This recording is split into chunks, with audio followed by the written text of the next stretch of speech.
Chandipura virus અંગે આરોગ્ય મંત્રી પ્રફુલ પાનસરિયાનું પણ એક મોટું નિવેદન સામે આવ્યું છે, જેમાં તેઓ કહે છે કે વર્તમાન સ્થિતિ અંગે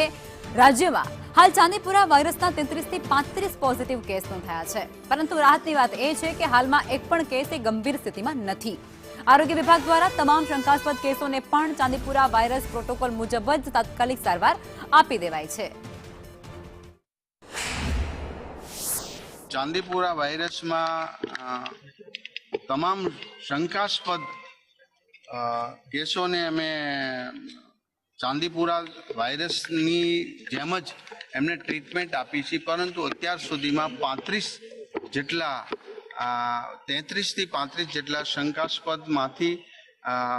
ચાંદીપુરા વાયરસ પોઝિટિવ આવ્યા છે। અત્યારે જે સારવાર ચાલી રહી છે સ્ટેબલ છે, કોઈ દર્દી ગંભીર કે શું કહેવાય એમને સારવાર